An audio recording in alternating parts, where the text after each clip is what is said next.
Praise the lord. హల్లెలూయా. మేము పిలిచిన దేవుడు పవిత్రుడు గనుక మీ ప్రవర్తన యందు మీరు పవిత్రులై ఉండుడు. ఆమేన్. పేతురు రాసిన మొదటి లేఖ 1వ అధ్యాయం 15వ వచనం.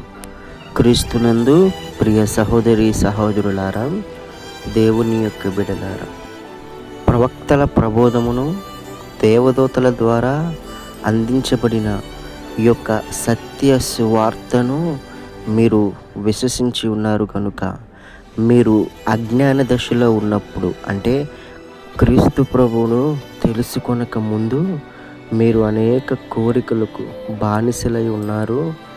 ఆ యొక్క బానిసపు కోరికలను మీరు విడిచిపెట్టి మీ దేవుడు పవిత్రుడైనట్లుగా మీరును పవిత్రులై ఉండుడు అని దేవుని వాక్కు సెలవిస్తున్న రీతిగా పేతురు భక్తుడు యేసు ప్రభువుతో, అయా మేము నీ కొరకు అంతయు విడిచిపెట్టాము అని చెప్పినప్పుడు యేసు ప్రభువు నిజమే, వాస్తవమే, నా కొరకు అక్క చెల్లెండ్రులను, అన్నదమ్ములను, తల్లిదండ్రులను, భూములను సమస్తాన్ని త్యజించువాడు ఈ లోకాన నూరంతలుగా పొందుకుంటాడు.